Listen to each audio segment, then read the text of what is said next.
Warning. I chain smoke and I say fuck a lot.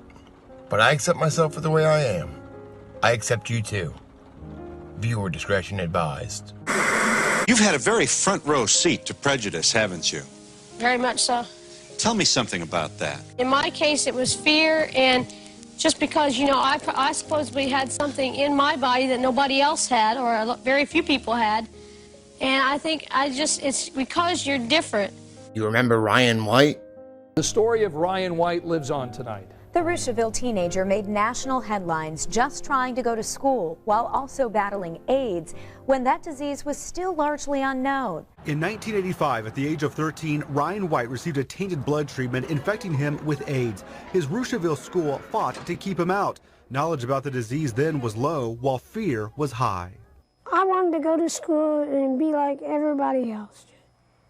Because, you know, it's so fun sitting at home all day. Ryan White says he gets very lonely. He misses his friends. The 13-year-old was banned from school after it was found he was suffering from AIDS. And now his school have said they never want him back in class. Doctors say he hasn't long to live. I don't want nobody else to get it, and I can see where they're worried. But, I mean, if my doctor says it's okay to go back, I mean, I don't see no reason why I can't. Ryan is a hemophiliac and contracted AIDS after a routine blood transfusion. But the school authorities say he's better off at home or in hospital, anywhere, so long as it's not in class. Ryan had no control over getting AIDS. And we've just had to fight for, it seems like, everything. And now we'll just have to keep on fighting. His smiles hid the struggles of fighting a disease and having to move to a new community for acceptance. There is no evidence that the deadly disease is spread by casual contact. But as the number of cases in America tops 12,000, there's growing public alarm. Now a new blood test is claimed to be 99% successful in screening blood for AIDS antibodies. Good news for many, but too late for Ryan White, one of the 148 children here who unwittingly contracted the disease and now live in loneliness and fear. And from the Associated Press, October 12, 1986. When asked if she was happy with the amount of AIDS research being conducted, Mrs. White said, quote, "When you're stuck in a situation where there's an incurable disease, there's not enough." But, she said, Ryan has been approved for a new experimental drug, AZT, which health experts say has shown positive results in initial tests. His doctors, however, have not decided whether they want Ryan to receive the drug because of the side effects, she added. Ryan White began to take powerful and poisonous drugs to combat the virus, including a failed cancer drug known as AZT. After a 6-year fight against AIDS, 18-year-old Ryan White is still clinging to life tonight in an Indianapolis hospital. His doctors say that although his condition is critical, he may still pull through this crisis.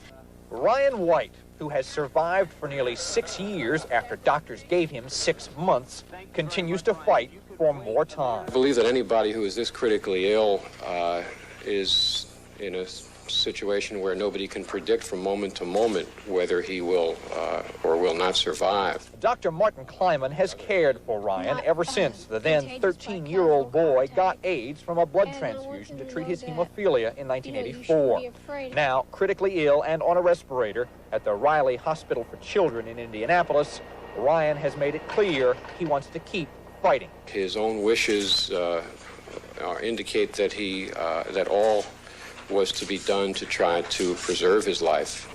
Seems to me you lived your life like a candle in the wind. Ryan is getting plenty of moral support. Elton John, who Ryan met at an AIDS fundraiser, came to visit. Michael Jackson, Johnny Cash, Joe Montana called. Hundreds have sent cards, telegrams, flowers. UPI, April 8, 1990. White began taking the experimental AIDS drug, AZT, in August of 1987, and Ryan passed away on April 8, 1990, around 2 years and 8 months after he got put on AZT. The data clearly indicates that the HIV hypothesis itself is causing AIDS. Look closely at the death rates. Even though many hemophiliacs had been infected with HIV for years before it could be detected, their mortality rate remained low. But when HIV testing was introduced in 1985, it suddenly jumped. The question is, Why would someone living with HIV only start to die after being told they were infected unless the virus is harmless and it can only cause AIDS when a patient is terrorized by a diagnosis of death and begins taking deadly antiviral treatments like AZT that could cause AIDS themselves? The Darby study scientifically documents the HIV/AIDS formula for mass medical disaster, a failed hypothesis that spawns a misdiagnosis of death and terrorizes the unwary into taking deadly treatments that cause the theoretical disease.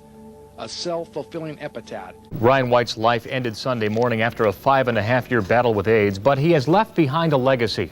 A trip to 7700 North Meridian Street or any number of places today was proof of that. Things were at a virtual standstill in Ryan's hometown of Cicero. Many stores closed for the day in his memory. Flags across the state flew at half-staff in honor of the 18-year-old. Sunny skies provided the backdrop for those flags early in the day, but as the funeral drew nearer, skies became ominously gray, and a cold rain began to fall. The mourners gathered, including a host of celebrities like Elton John, Phil Donahue, Michael Jackson, and First Lady Barbara Bush. The church was filled to capacity. As the service began, hundreds of people stood outside, braving the rain. Many of them stayed until the end. Elton John closed the service with his song Skyline Pigeon. After the church had cleared out, the family and very closest friends of Ryan White gathered around his casket for a final goodbye. It was a time for tears, a time for people like Elton John to reflect upon the life of a boy who battled indifference, ignorance, and a deadly disease, and enriched the world in the process. We need money, and more money than what the government's willing to give, so that we can see that Ryan White and people like him don't keep dying. And in honor of Ryan, 4 months later, August 18, 1990, Ryan White Care Act.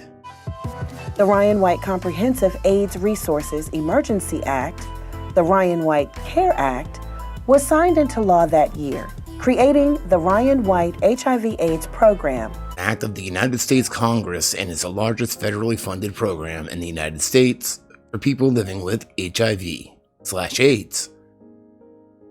The main thing I wanted to point out here, the act made federal funding available through contingency grants to states for low-income, uninsured, and underinsured people to be treated with the chemotherapeutic drug AZT. The act is named in honor of Ryan White. That's kind of messed up, but check this out. Well, there's one doctor we've all become familiar with since the start of the pandemic, Dr. Anthony Fauci, and tonight, IU honored him with the Ryan White Distinguished Leader Award. Now, Dr. Fauci didn't make a trip to Bloomington to receive the award, but he did spend 30 minutes with them on Zoom today. People all across the country started to learn about Dr. Fauci at the beginning of the AIDS epidemic. His leadership and scientific studies greatly expanded AIDS research and education. Ryan White's mother presented Dr. Fauci with his award. Today would have been her son's 50th birthday. Fucking stoned.